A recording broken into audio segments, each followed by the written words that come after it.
If you want your child to build unstoppable self-confidence, so instead of hiding away from life, they push themselves out of their comfort zones and live life to the fullest, I have 4 proven strategies that you need to know. This video is for parents of children or teenagers who lack confidence. And by the end of the video, you'll have awareness and tools to help them actually build this. For those of you who don't know me, my name is Max and I'm the founder of Life Education Online.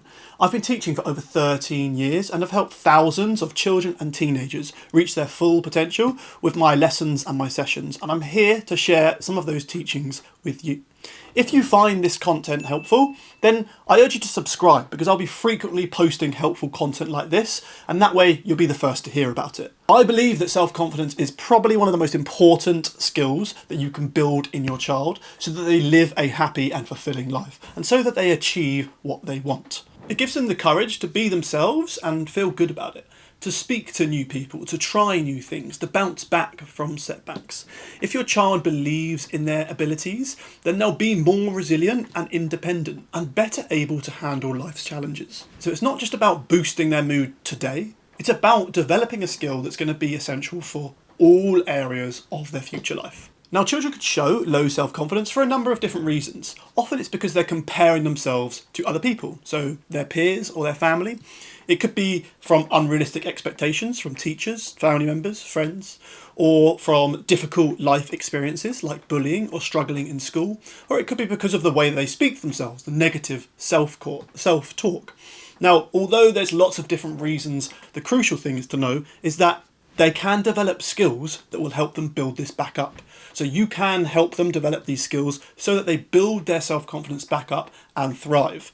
And I'm going to outline the 4 proven strategies that I like to use that you can use to do this. Number 1 is to calm their stress response. So regulate their emotions. Give them tools for regulating their emotions.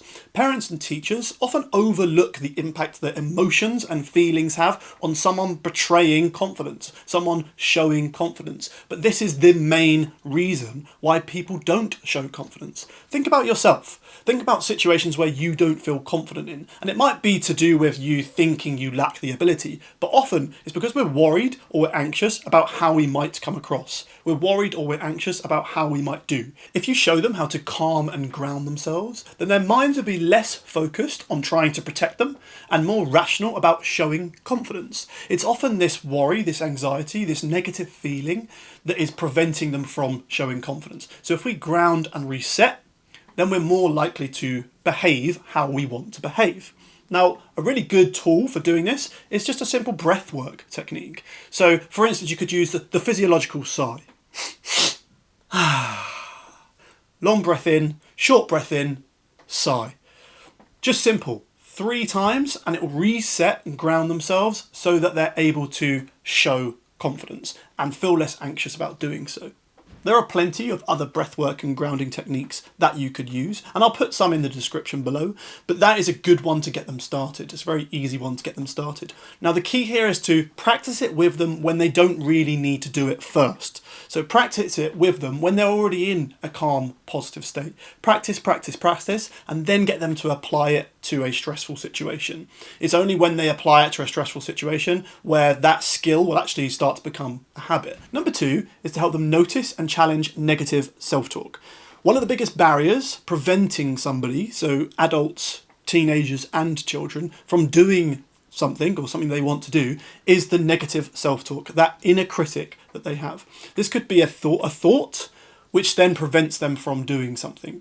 Now, after all, a thought turns into a feeling, which then turns into a change in your body physiology, your body language, which then turns into a behavior change and an action or an inaction in this case. If we're getting a negative self-talk that's then filling us with anxiety or worry and we get butterflies in our stomach, okay, and we slouch our head down and we look down, then we are going to prevent ourselves from doing something. We're not going to act on what we want to do. So we need to challenge that thought. We need to challenge that negative self-talk so that it doesn't turn into a behaviour change or inaction. For example, if your child said out loud or in their head, "Oh, I'm so stupid, then that would turn into a feeling, be sadness, it would be disappointment. Then this would then turn into the change in physiology. So they would slouch over, they'd probably put their head down, they don't want to be seen. Then this would turn into a behaviour change, which would mean they wouldn't try things out. And if they actually had this thought and it turned into a belief and kept bringing up these feelings, then they're going to constantly prevent themselves from doing what they set out to do. So we need to challenge this negative self-talk. You need to teach them to challenge the negative self-talk and change it. So instead of "I'm so stupid," it could be "I made a mistake, but I'll do better next time." If they presented more negative self-talk, like "People think I'm weird," you could help them change this into, "Well, everyone is different and character is important."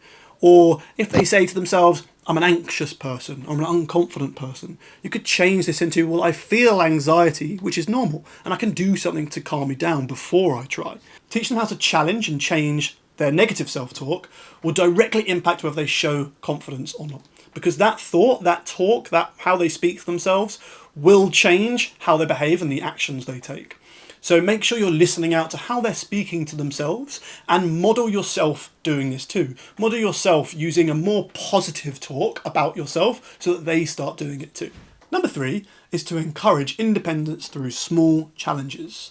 Now, one of the best ways to grow loads of confidence all at once is to take on small challenges that I like to call major moves. Now, they're small challenges, but they're major moves in the direction of confidence for specific people. So your major moves will look different to mine. Your child's major moves will look different to another child's major moves.